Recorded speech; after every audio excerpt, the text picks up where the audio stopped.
Hello, welcome back to the second course in physics. And in this lecture, we'll be talking about the time effects of the variation of the magnetic and electric fields, the effects of the variations, of the time variations of the electric and magnetic fields, and we will introduce Maxwell's equations, which form a basic set of important equations in electromagnetic theory. And the contents of this lecture, we will begin with reviewing the electromagnetic equations that we have derived before in the static form, in the static case, where the sources are not varying with time. The sources of the fields, like currents and charges, are not varying with time. And then we will introduce the electromagnetic equations in the dynamic case, and we will derive the displacement current, the current hypothesized by Maxwell, which is consistent with the dynamical equations. And then we will introduce Maxwell's equations in vacuum, in its final form, in a differential form, and in an integral form. Then we will talk about the gauge invariance, where these fields and equations are invariant under some gauge transformations. And we will consider specifically Lorentz gauge as a specific case. And now we begin by reviewing, as an introduction, reviewing the electromagnetic equations, and we start with the electromagnetic equations that we have derived before, the static case, in the static case, from which we will derive the boundary conditions applied to the fields, as we will see in a minute. We have the one of the equations is in the static case, E dot dl evaluated around a contour is equal to 0, and that's due to the fact that the electrostatic forces are conservative forces, and this we use Stokes' theorem. This can be rewritten in a local form or in differential form as curl E is equal to 0, as we have mentioned before. Also, we have from Ampere's law, B dot dl integrated over the Amperian path C is equal to mu naught I enclosed in that path. And again, we can use Stokes' theorem to convert this into a surface integral, from which we obtain the differential form of Ampere's law. In the static case, curl B is equal to mu naught J, as we mentioned before. This was derived before. And now from the Gauss law and the flux, the electric flux through a closed surface, we have integral over a closed surface of E dot ds, that's the total flux, is equal to the charge enclosed in that surface divided by epsilon. And this can be converted using the divergence theorem, div E d tau instead of E dot ds integrated over the surface. We can change it into an integral over the volume by the divergence theorem, and this gives the local form of Gauss law. Div E is equal to rho over epsilon naught, and from this relation, B dot ds equals to 0 over integrated over a closed surface. We also have derived the local form or the differential form, which is associated with the fact that we don't have monopoles in space, div B is equal to 0. These equations have been derived some time ago in the previous lectures. And also we have defined the fields in terms of potentials. So we have defined the electric field as, in the static case, as being equal to minus gradient V, which is a consequence of the fact that curl E is equal to 0. And this, if we take the divergence of E, which is minus gradient squared of V, and that is equal to rho over epsilon, or gradient squared of V is equal to minus rho over epsilon. This also was derived before. And for the magnetic field, we have defined the magnetic field in terms of a vector potential. B is equal to curl A, from which we derive the wave equation grad square A is equal to minus mu naught J. J is the current density. And these equations can be used to derive the boundary conditions for the electric and magnetic fields.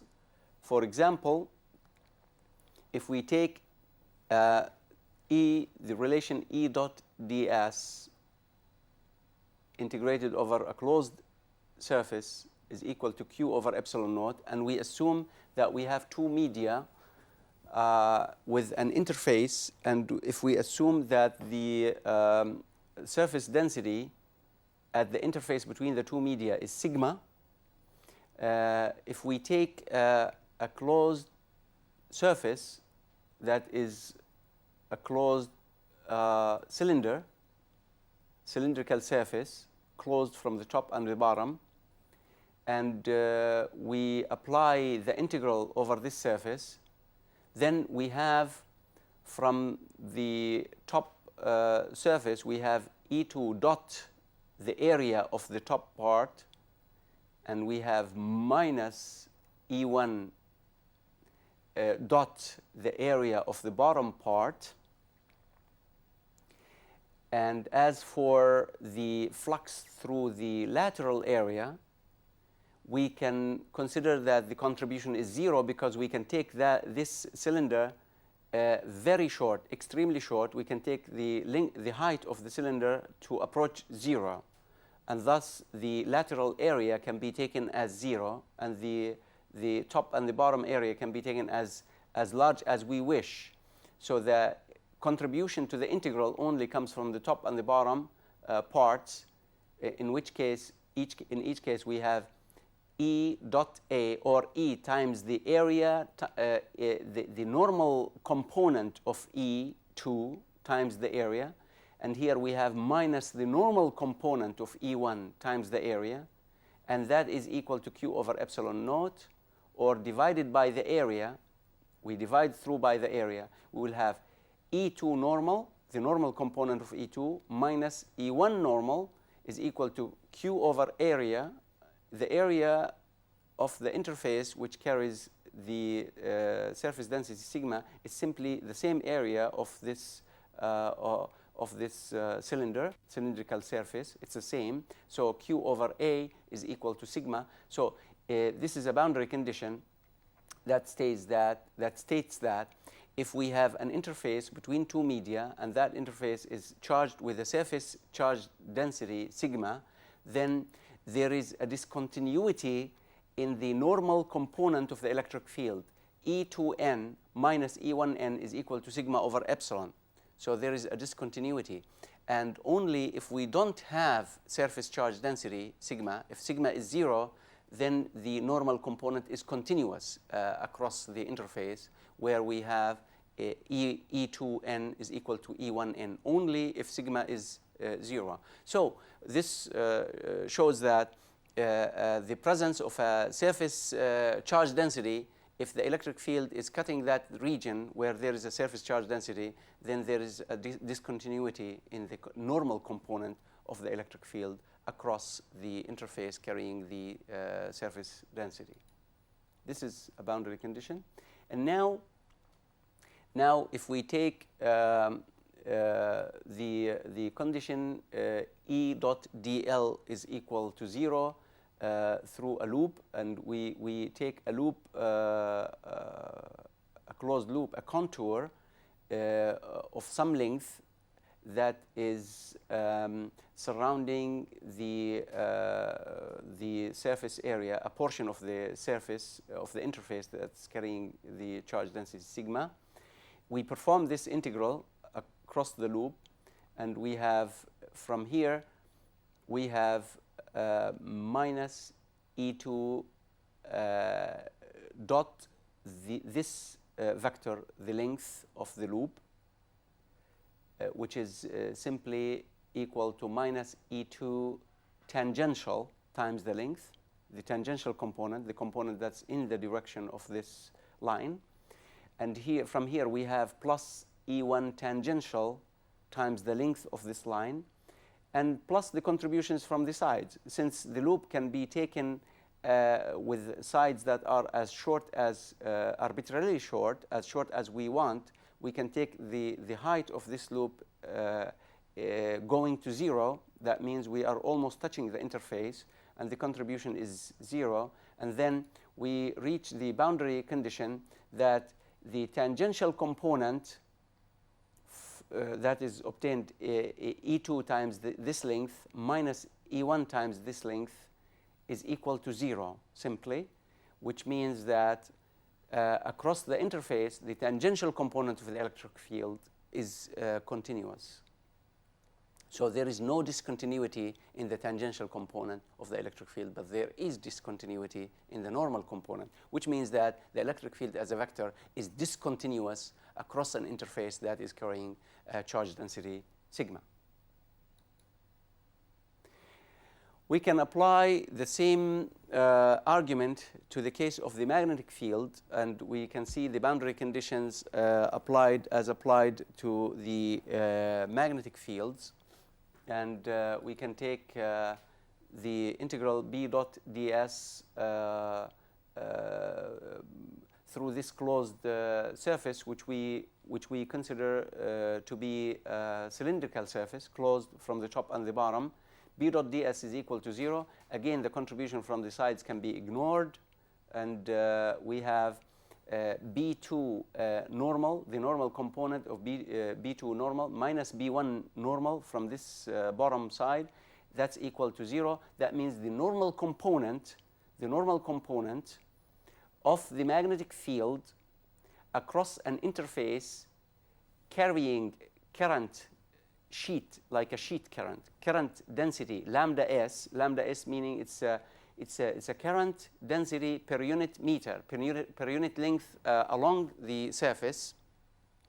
So we assume that this is the interface, and the current is flowing into the interface like this, and the lambda is simply how many amperes there are in each meter, in each unit length across the interface. That's lambda s.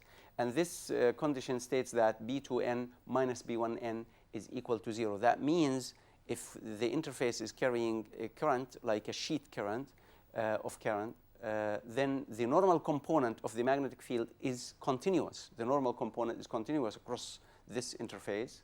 However, if we apply B dot dl is equal to mu naught I, Ampere's law, that is integrated over the contour C, the Amperian path C, we again have from B dot dl, the contributions is B2 in this direction, that means B2 tangential to this line, times the length of this line, minus B1 times the length of this line in a dot product form. That means B1 tangential minus B1 tangential times the length of this line, and the length of this line, the upper line and the lower line is the same.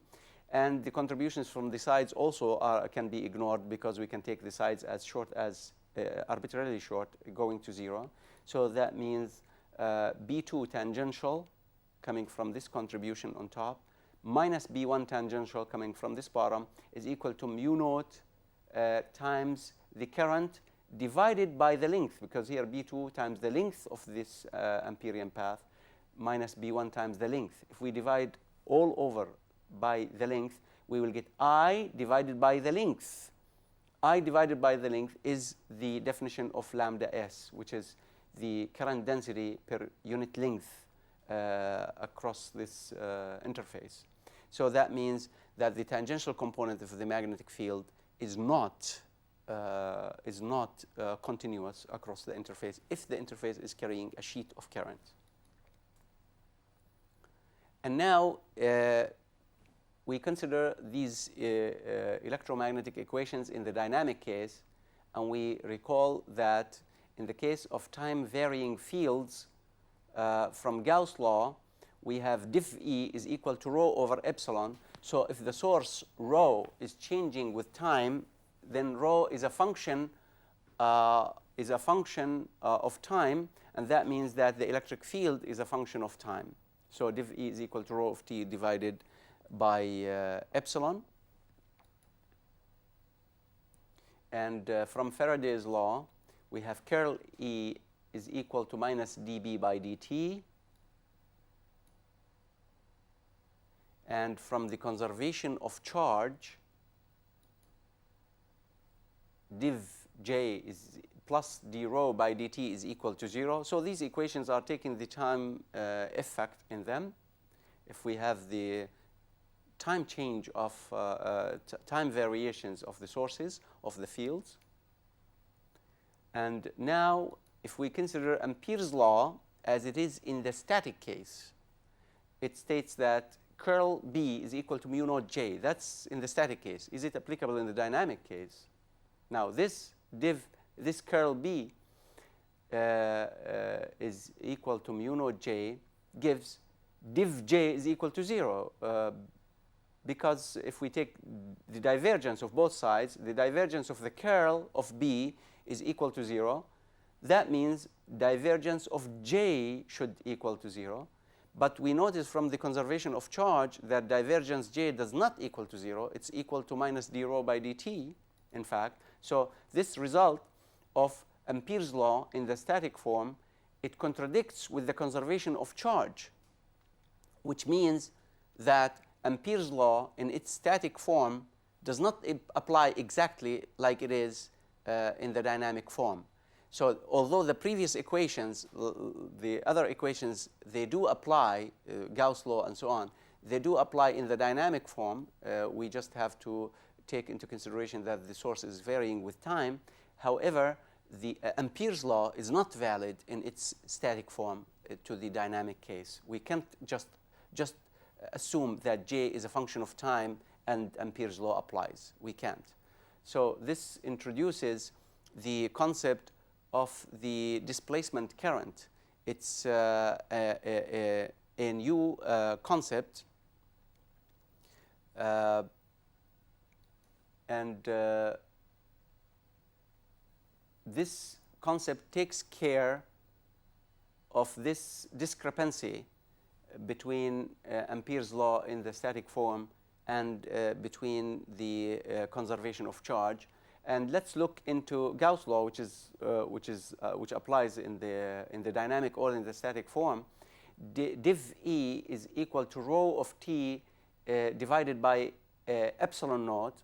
And in order to obtain d rho by dt, as it is in the conservation of charge, we derive both sides of the equation, and we obtain d rho by dt is equal to epsilon naught times d by dt of div E. But if we have a continuous field in space, so I can perform the time derivative first and then the divergence. So it's epsilon naught div dE by dt. And now we can substitute this into the conservation of charge, which is a correct formula. and we obtain the divergence of J plus the divergence of epsilon dE by dt, that is replacing d rho by dt by its value in terms of the divergence of dE by dt, that should equal to 0. And if we look at it, and now we have, instead of divergence J is equal to 0, we have the divergence of another current density that is consistent with the conservation of charge, and that is divergence of J plus some other contribution that is coming from the time variation of the electric field. And this other factor, which is coming from the time variation of the electric field, we call it the displacement current density. J sub d is equal to d capital D by dt. Capital D is the displacement, the electric displacement, and that is equal in vacuum equals to epsilon naught times dE by dt. So this is the displacement current. To be consistent with the conservation of charge, we have to introduce this concept of displacement current, and that concept was introduced for the first time by Maxwell. And this is a very, very important suggestion or assumption that led to this new form of equation for ampere, and it's called Ampere's-Maxwell's equation.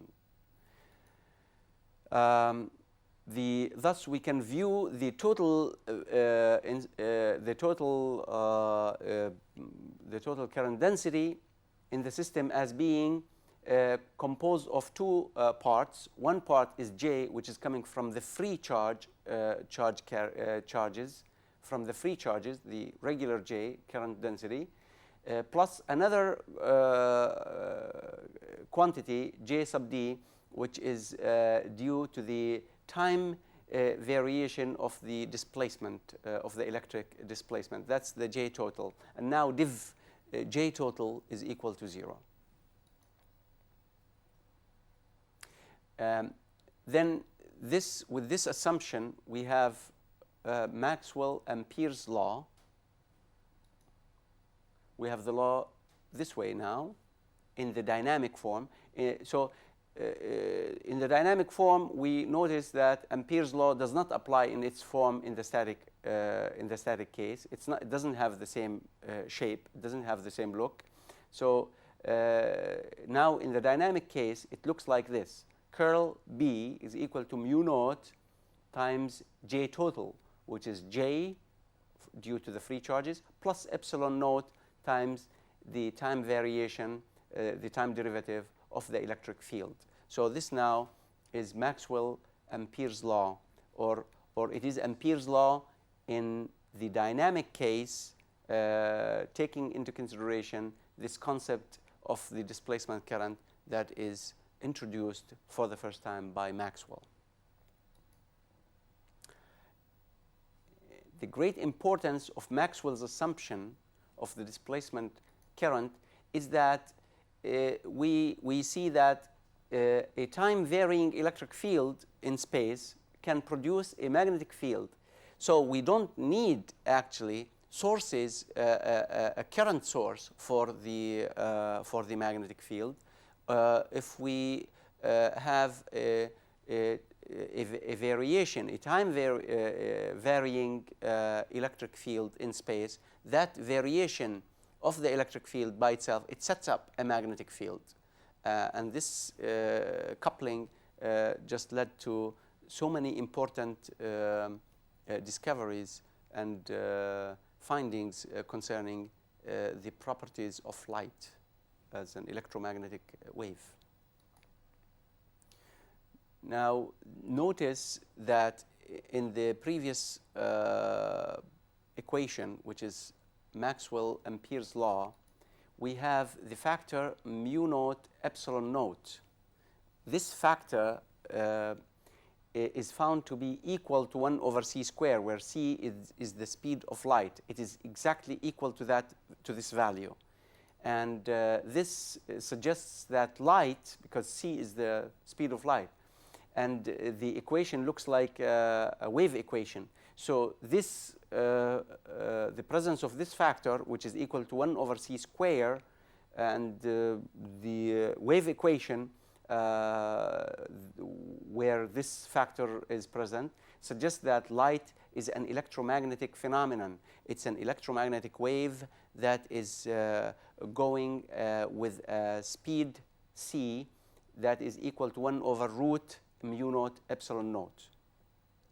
This is a very important finding, and the experimental proof of this suggestion provided full justification for Maxwell's hypothesis of the displacement current, because this factor mu naught epsilon naught arises from this assumption or the introduction of the concept of the displacement current. So the experimental verification or proof of these facts is a full justification for this assumption of Maxwell for the presence of this displacement current.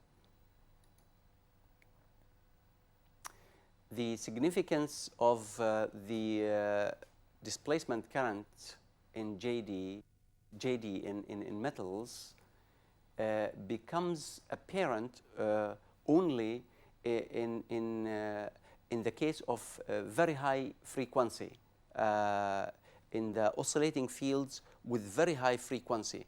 Otherwise, at lower frequencies, we cannot see the effects of the displacement current in metals. We can see it in dielectrics, but we cannot see it in metals unless we have extremely high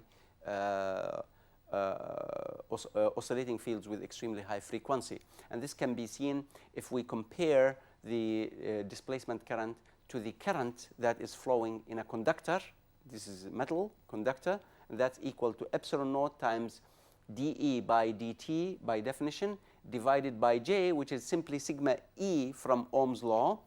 And if we assume that E is an oscillating field, it goes like, for example, E naught times sine omega t. So the derivative pulls out omega. And if we assume that the cosine or the sine omega t is of the order of 1, so we have E over and E below, and these cancel out together. So JD over J, the magnitude of this ratio is simply epsilon naught times omega over sigma. And taking into consideration that epsilon naught is of the order of 10 to the minus 11, and sigma is of the order of 10 to the 7 in metals, this will be 10 to the minus 18 times omega. And thus, we conclude that JD is very much smaller than J at low frequencies. And only JD can be significant or can be compared with JD, the displacement current can be compared with J of the same order only if omega is of the order of 10 to the 18 hertz. That means if we have electric fields oscillating with frequencies at the UV, ultraviolet frequencies, at very high frequencies only can we can see the effect of the displacement current. And now we introduce Maxwell's equations in vacuum.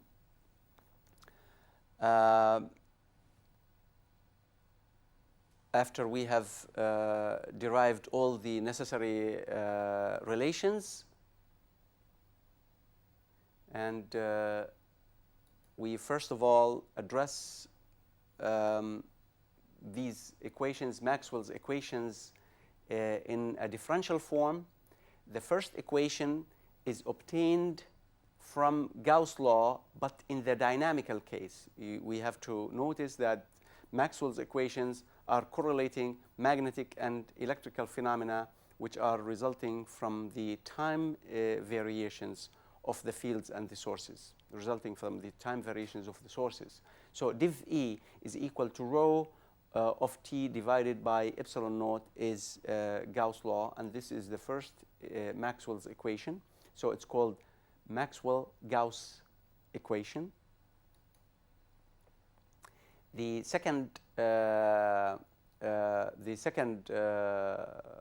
equation, Maxwell equation, is div B is equal to 0, which is true in the dynamic case as well as in the static case, and this is due to the conservation of magnetic flux or the absence of magnetic monopoles in space. Curl E is equal to minus dB by dt, which is coming from Faraday's law, and it's called Maxwell-Faraday's equation. And finally, curl B is equal to mu naught in parentheses times in parentheses J plus epsilon naught dE by dt, which is arising from the modified form of Ampere's law, and it's called Maxwell-Ampere's equation that involves the displacement current that is assumed by Maxwell. And these are the four essential Maxwell's equations that we can couple them together in order to obtain the wave equation for any of the fields, and then we can solve the wave equation and find the properties of the electromagnetic radiation, for example, in space. Maxwell's equations in matter, these are presented in vacuum, but in matter we have to replace only the dielectric and permittivity properties of vacuum by those for the matter. So if we are concerned with Maxwell's equations in matter, we have to substitute to use epsilon for the matter instead of epsilon naught for the vacuum, and we have to use mu, the permeability of the matter, instead of the permeability of free space mu naught. And that way we get exactly the same equations, but now in matter rather than in vacuum. Now the integral form of Gauss of Maxwell's equations are, as we mentioned previously, from Gauss law.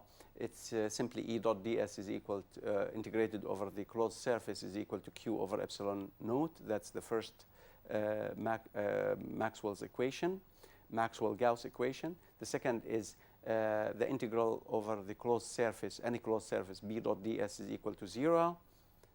And the third is the integral over a contour of E dot dl is equal to minus d phi by dt across that contour, which is minus dB by dt dot ds. That's Maxwell-Faraday's equation. And finally, from Ampere's law, B dot dl integrated over the Amperian path is equal to mu naught times the integral J dot ds across the surface enclosed by the Amperian path plus mu naught epsilon naught times the integral dE by dt dot ds, and this is arising from the displacement current. This is Ampere's law, or the equation is called Maxwell-Ampere's equation. So this is in an integral form. And now we come to talk about gauge invariance, and we have to mention that the fields and Maxwell's equations are gauge invariants. They preserve, or they keep their values under some transformations, gauge transformations we call them. We have addressed Coulomb gauge previously in the static case, and now we talk about the gauge transformation in the dynamic case. And we recall, in that sense, we recall that B is equal to curl A, and from Faraday's law, curl E plus d by dt of B, which is curl A, is equal to 0. This is simply from Faraday's law. And from the continuity of the fields, we can take the time derivative or the spatial derivative. We can interchange these, and we obtain curl open parenthesis, E plus dA by dt is equal to 0. And the solution in the static case, we have found that if curl E is equal to 0, this is arising from the time variation, curl E is equal to 0, that means E was defined in terms of a scalar potential, which is minus gradient V. But here, in order to have this condition satisfied, if we substitute E by minus gradient V, V is the potential, simply a scalar potential, this will give 0 for this first term, but the second term will still be there. So in order to have this equation satisfied, we have to have E equals minus gradient V minus dA by dt. So if we replace E by this value, then this equation is satisfied. So this is the value of E, where the first term is the same term that is obtained in the static case, and the second term, dA by dt, is introduced by the time variation of the magnetic field. So a time-varying magnetic field produces an electric field. It can also be shown that the electric and magnetic fields are invariant under the gauge transformation. A prime is equal to A plus gradient F. As we mentioned before in a previous lecture, if we take curl A prime, for example, it's going to be curl A plus curl gradient F. But curl gradient F is 0. So curl A prime is equal to curl A, which is the magnetic field. Magnetic field B prime is equal to the magnetic field B. That means B is invariant. And also, we can have this V prime is equal to V minus dF by dt, where F is a scalar function, the same scalar function, and this is necessary for the invariance of the electric fields. And in order to address some gauge, the Lorentz gauge in the dynamic case, Maxwell Ampere's equation is this. We write it curl B, which is curl A, is equal, we use the identity in order to expand this quantity.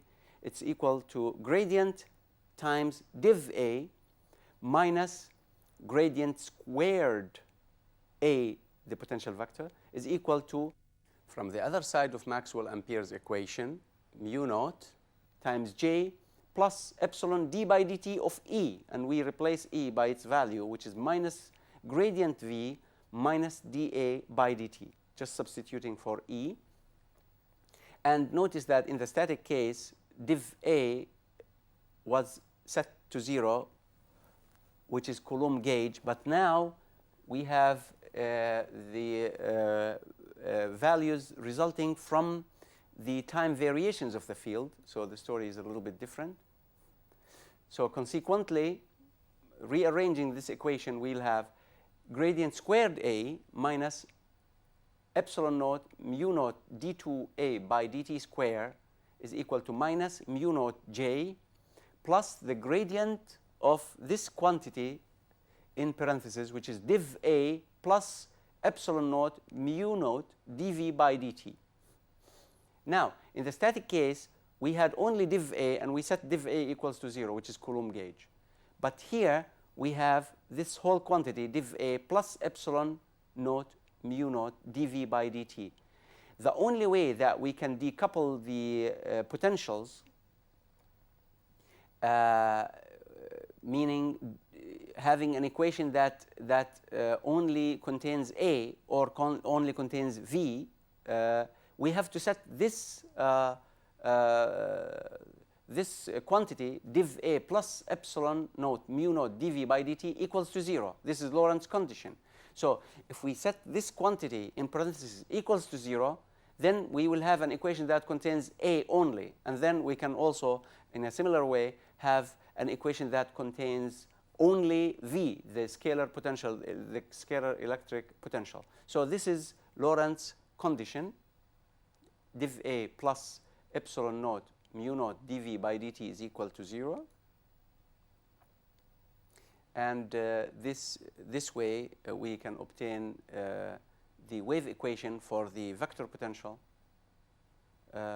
div grad square A minus epsilon naught mu naught d2A by dt square is equal to minus mu naught j. It's an inhomogeneous equation. It's a wave equation where epsilon naught mu naught is equal to 1 over c square, 1 over the velocity or the speed of this wave, 1 over the speed square of this wave. This is simply a wave equation.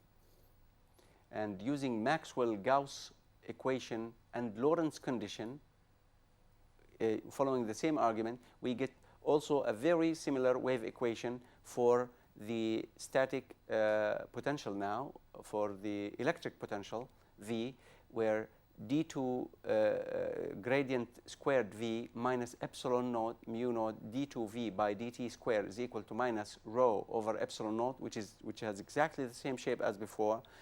And this is also the wave equation for the electric potential V. It's an inhomogeneous equation too, with a speed also of 1 over c square, which is epsilon naught mu naught. And using Lorentz condition and the gauge transformation with the function f being completely arbitrary, we have gradient squared f minus epsilon naught mu naught d2f by dt square is equal to minus this quantity, which is div A plus epsilon naught mu naught dv by dt. So this scalar function that we have used, if Lorentz condition is applied, that means div A plus mu naught epsilon naught dv by dt is set equals to 0, then the function f that is necessary for the gauge transformation, this function satisfies the homogeneous wave equation, gradient squared f minus epsilon naught mu naught d2f by dt square is equal to 0. That's if the this condition is satisfied. And now, if the original fields satisfy the Lorentz condition, if they do, we assume this Lorentz condition, if they do satisfy the Lorentz condition, then the new fields will also satisfy the Lorentz condition. The fields are invariant under gauge transformation, provided that f satisfies the homogeneous wave equation that we have just mentioned a few seconds ago. Otherwise, if that's not true, meaning if the transformation is not gauge invariant, we can find another function f that would ensure the gauge invariance, and this function f can be obtained by solving the inhomogeneous equation and finding a new function that will satisfy the Lorentz condition. And now in the static case, if we take the static case, we obtain Coulomb gauge div A is equal to 0, and gradient squared V is equal to minus rho over epsilon, and gradient squared A is equal to minus mu naught J as in the static case. At this point, I finish my lecture, and thank you for your attention.